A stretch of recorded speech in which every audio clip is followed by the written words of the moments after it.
Hey everyone, Conga Dan here. Just on a little nature walk. Let's see where I'm going.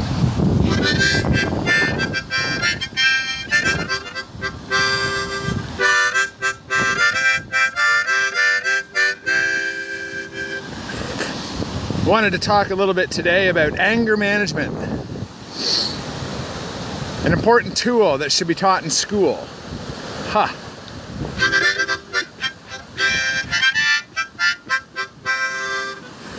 Not enough people know how to handle their anger, control their anger, and use their anger effectively.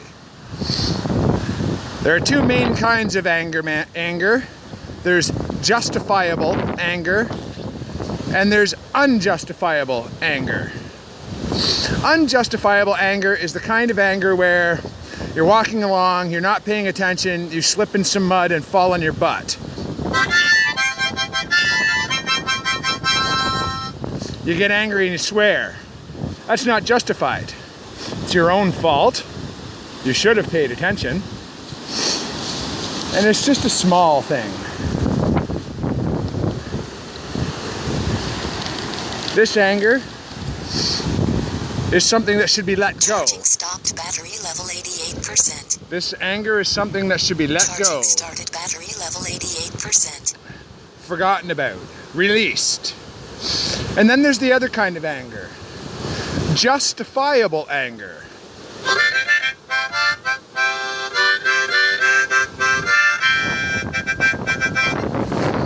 Justifiable anger, obviously, is anger that can be justified. It's a healthy form of anger when controlled properly. Justifiable anger is, an example of that would be somebody kicks your dog. You get angry because your dog's been mistreated unfairly. That anger is healthy anger. You should feel that. That's your dog. It's just been kicked. It would be improper anger management to go punch that person, but one of the things I learned in all of my anger management classes and my studying is that there are healthy ways to release that anger. Picking up the phone and calling the police, having the police step in and charge that person with kicking your dog. That's a healthy way to handle your anger and your aggression. One example of justifiable anger and what you can do with it.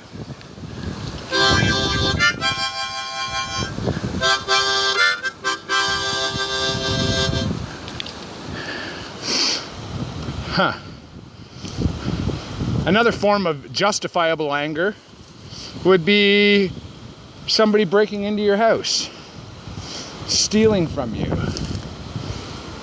You would have every right to be upset about that. Again, a healthy way of dealing with that anger would be to call the police. You're in an argument with your woman, your girlfriend, your husband, your spouse, your partner, your significant other, whatever, and they are acting inappropriately mean to you. You'll find anger. Your anger may be justified, but what you do with that anger is where you can get into problems. See, it's never okay to act improper with anger. You always need to control it in a healthy way. So, what you do, you set up argument rules with your partner. These rules govern the way that you discuss things in intense situations. One important thing is to always respect the other's right to walk away. Count to 10.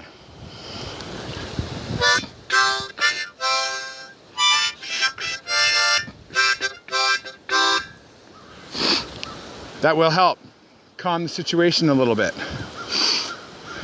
It will help you flow like the river, smoothly and evenly. Perfect. Deep breathing exercises can help calm your anger down. Breathing in for 3 seconds, holding it for 3 seconds, and then breathing out for 3 seconds, and holding that for 3 seconds before breathing in again for 3 seconds. And doing this 5 or 10 times slowly, evenly, will help your heart rate return to normal, your blood pressure return to normal. Will help your senses clear, your head clear, your frustration to evaporate or dissipate in a much quicker fashion than it would on its own. There's other forms of anger management or anger control techniques. I like to play music. I like to beat my drum.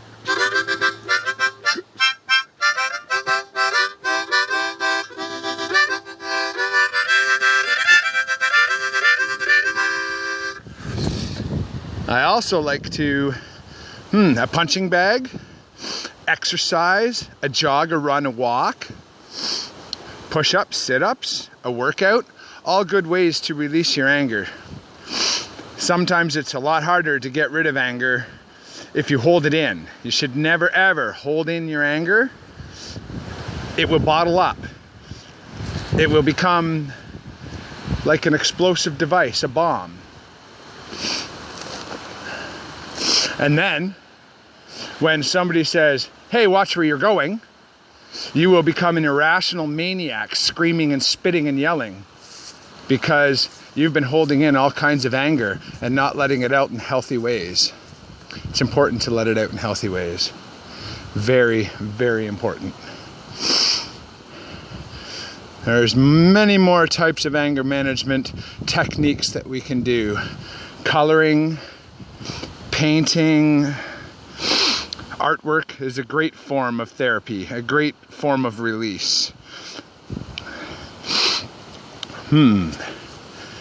As I said, anger management should be taught in school, because if one person does a lot of work on their anger and on handling their anger, and another does not, then all the practices in the world may not work. If you close your door and step away from a situation that could become volatile, and then somebody follows you and comes through that door challenging you, then your attempt to calm yourself is really a waste of time. So everybody needs to take a little bit of anger management. That's my personal belief. I believe that very strongly. I have done a lot of work in counseling on anger and aggression. Imagine, if you will, a tiny little black hole in your body. A tiny little black hole. Every time something negative happens to you, every time something pushes you into an angry state, if you try to bottle it up and hold it in and not let anyone know, there's that mud I was talking about. Darn mud. If you do that, what you may find is that that black hole becomes a much larger, much more powerful dark force.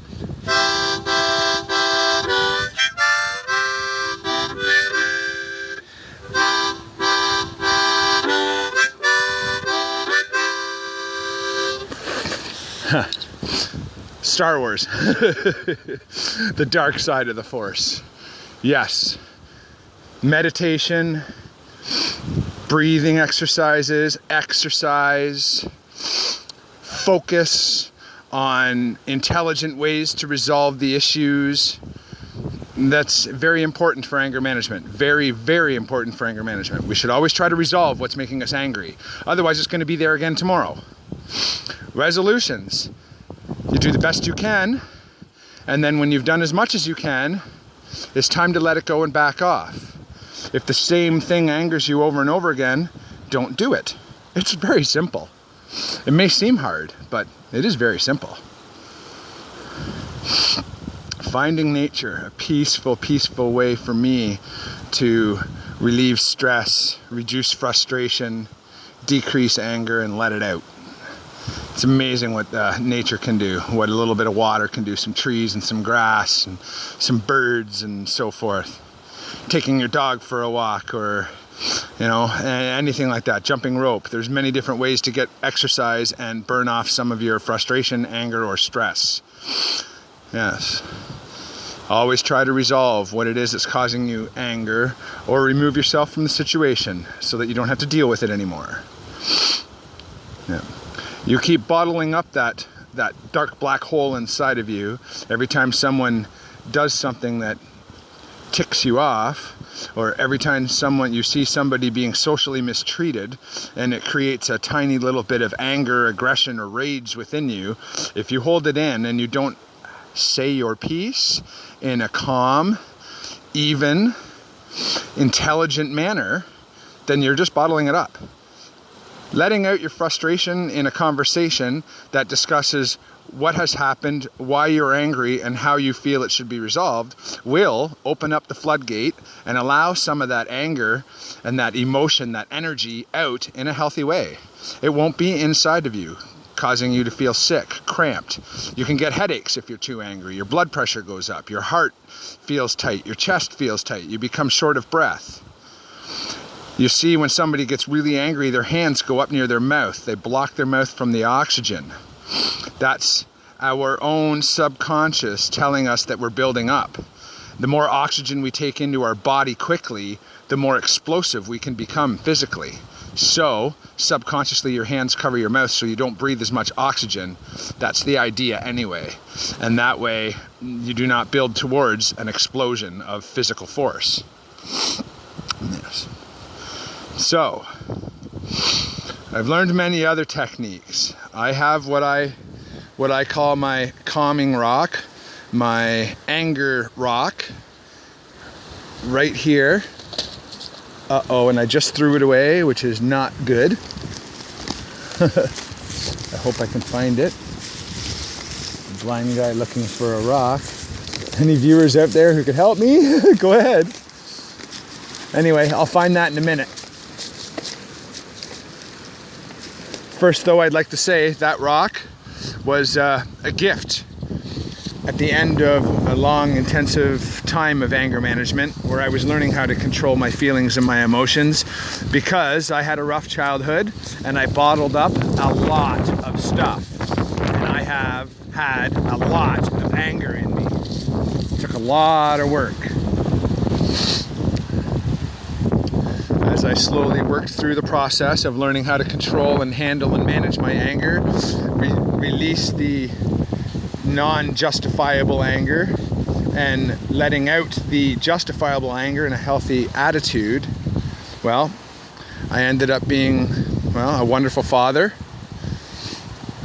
a good musician, an intelligent man with control of himself. Something important: we cannot control anybody but ourselves.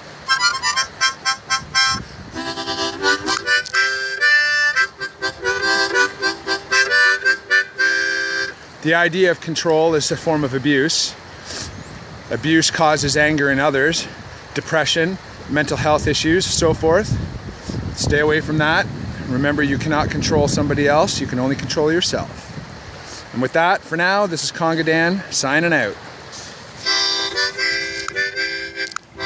Stop.